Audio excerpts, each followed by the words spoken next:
हिंदी व्याकरण पाठ 4 वाक्य। बच्चों, अभी तक आपने पढ़ा कि वर्णों के सही मेल से शब्द बनते हैं। आज इस पाठ में हम पढ़ेंगे कि शब्दों के सही मेल से वाक्य बनते हैं। इसे इस प्रकार परिभाषित किया जा सकता है, दो या दो से अधिक शब्दों के सही मेल को वाक्य कहते हैं। कुछ और वाक्य पढ़िए। यह मेरी माँ है, माँ हलवा बना रही हैं। माँ फल लाई हैं, मुझे फल बहुत पसंद हैं। इंद्रधनुष निकल आया, नैना चित्र बना रही है। हमने पढ़ा कि दो या दो से अधिक शब्दों के सही मेल से वाक्य बनते हैं।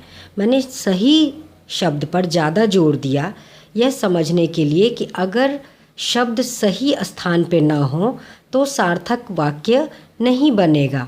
अगर नैना चित्र बना रही है के बजाय हम ये बोलते हैं रही है बना चित्र नैना, तो यह सही वाक्य नहीं है। सही वाक्य तभी है जब हम बोलेंगे नैना चित्र बना रही है। तो शब्दों का सही स्थान पर होना, सही मेल, तभी वाक्य बन सकते हैं। इंद्रधनुष निकल आया, अगर हम इसे इस प्रकार बोलते हैं आया निकल इंद्रधनुष, तो क्या यह सही वाक्य है? नहीं। सही वाक्य तभी है जब हम इसे बोलेंगे इंद्रधनुष निकल आया। चलिए अब हम एक कविता पढ़ते हैं, इनसे भी हमें कुछ सीखना है। चुन्नू मुन्नू राजू आओ, सब मिलकर रेल बनाओ। हाथ पकड़कर खेलें खेल, सरपट भागी अपनी रेल। चूहा आगे पीछे बिल्ली, दौड़ लगाकर पहुंचा दिल्ली। इस कविता में बच्चों हमने शब्दों का सही तालमेल देखा कि शब्द किस प्रकार सही स्थान पर हैं, उनसे मिलकर वाक्य बने।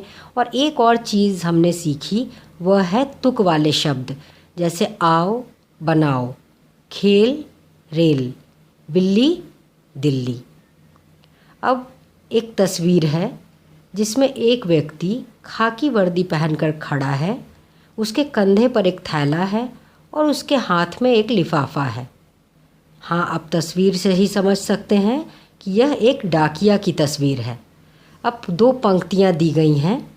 डाकिया पत्र लाया, पत्र में भैया का संदेश लाया। ये दो पंक्तियाँ भी क्या हैं? वाक्य। तो इस पाठ में आपने सीखा शब्दों के सही क्रम से वाक्य बनते हैं, दो या दो से अधिक शब्दों के मेल से वाक्य बनता है।